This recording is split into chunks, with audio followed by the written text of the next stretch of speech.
Sabi nga ni Barrymore Pacamara, hello, hello, hello, hello mga Mars!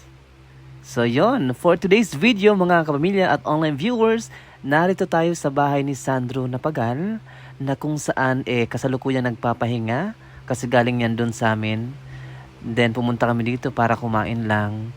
So, ang village na ito ay Pagsinag East. Ibig sabihin, isa sa mga model na housing project ni Ray Mulan. So ito ay nasa end lot. Ibig sabihin, siya yung pinakalas na unit sa magkahilera. So ito ay nagkakahalaga lamang na 5,700 per month sa Pag-ibig. So binibidyohan ko to kasi gusto kong ipakita sa inyo ang ganda ng bahay ni Sandro Napagal kasi resulta to ng pagpupursige at pagkamasinop ni Sandro sa mga bagay-bagay. Talagang pinaghirapan niya to. Worth it to para sa lahat ng mga katulad ni Sandro na Gen Z millennial. So nakakatuwa na talaga namang nakikita mo ang resulta ng pinaghirapan niya. So sa videong inyong nakikita, yan po kaka-extend pa lamang. So ito yung front yard niya na kung saan ginawa niyang sala.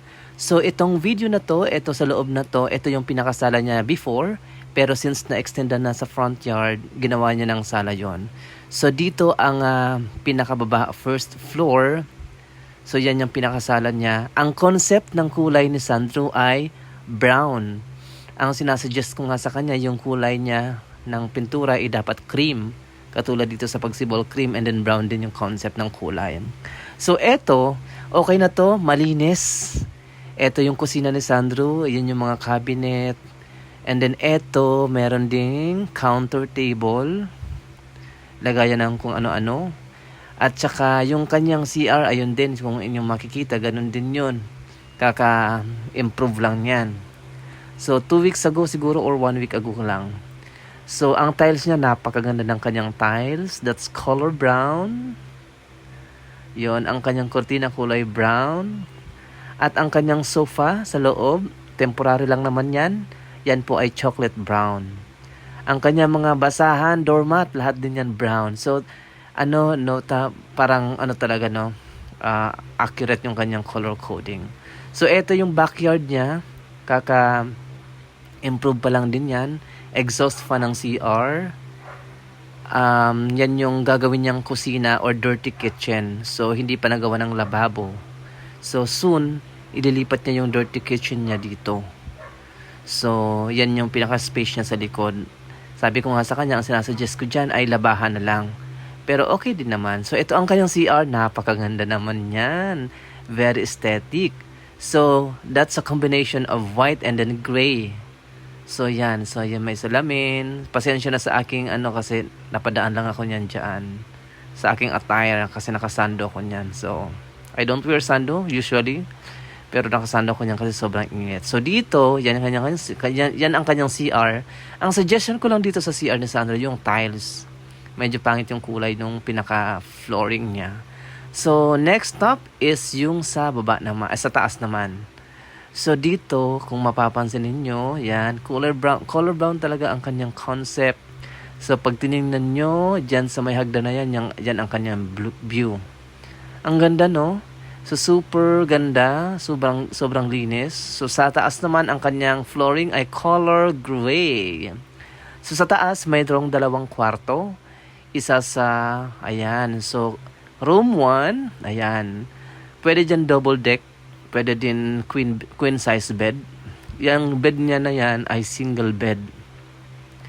So sa taas naman, ang kurtina ay color gold. Ang pintuan ay chocolate brown.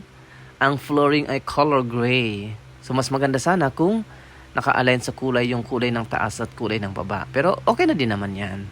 So dito, ang kanyang master bedroom. Still single size bed. Color gold. Ang kanyang kortina at meron ditong built-in cabinet.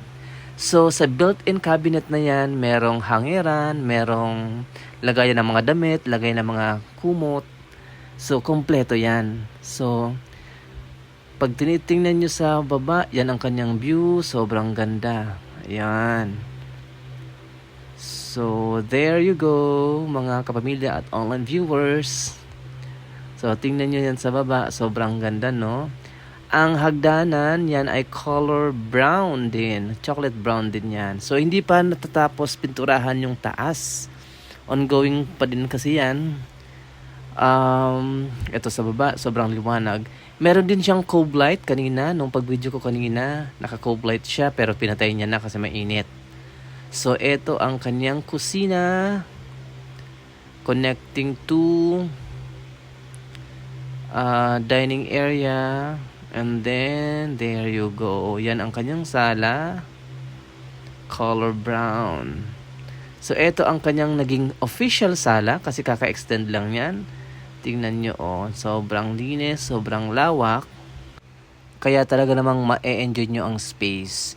So yan, kitang-kita ang kalinisan, kaayusan ng bahay ni Sandro. At maraming salamat sa inyong panonood. Hanggang sa muli, maraming salamat. Bye-bye!